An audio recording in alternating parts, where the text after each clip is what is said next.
আসসালামু আলাইকুম বন্ধুরা, আশা করি ভালো আছেন। বন্ধুরা, আপনার কি এই ফেসবুকে রিলস ভিডিও আপলোড করেন?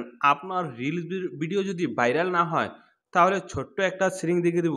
এই সিলিংটা যদি আপনার এই ফেসবুকে করে রাখেন, তাহলে কিন্তু আপনি যখন আপনার ভিডিওগুলা ফেসবুকে রিলস হিসাবে আপলোড করেন, তখন কিন্তু আপনার ভিডিওগুলা ভাইরাল হতে ১০০% সাহায্য করবে।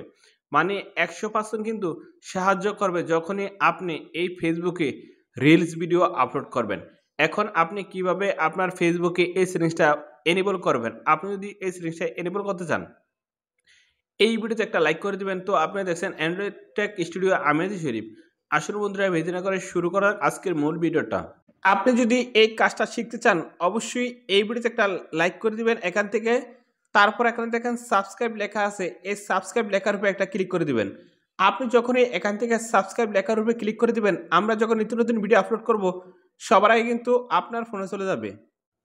আপনি যদি প্রতিদিন এই ফেসবুকে রিলস ভিডিও আপলোড করেন, আপনি একটা সেটিং করবেন। সেই সেটিংটা করতে হলে আপনি ফেসবুকে ঢুকবেন।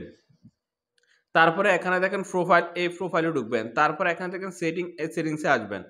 এই যে এখানে দেখেন সেটিংস, এই সেটিংসে আসবেন। সরি, এই প্রোফাইলে ঢুকবেন। তারপর এখানে দেখেন সেটিং, এই সেটিংসে আসবেন। তারপর আপনি কি করবেন? এই যে ডিফল্ট অডিয়েন্স সেটিংস, এই যে দেখেন ডিফল্ট অডিয়েন্স সেটিংস, আপনি এখানে আসবেন। এখানে আসার পরে দেখেন এই যে এখানে ফ্রেন্ড ইউর সেটিং দেওয়া আছে। আপনি কি করবেন? এই টিক চিহ্নটা এখানে পাবলিকে দিয়ে দিবেন।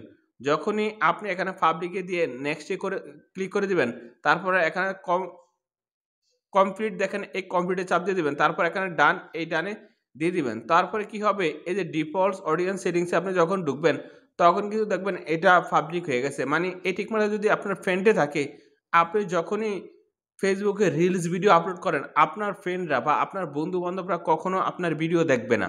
যদি আপনি এই টিক মার্কটা পাবলিকে দিয়ে দেন, তাহলে সারা বিশ্বের মানুষের কাছে কিন্তু আপনার রিলস ভিডিও যাবে।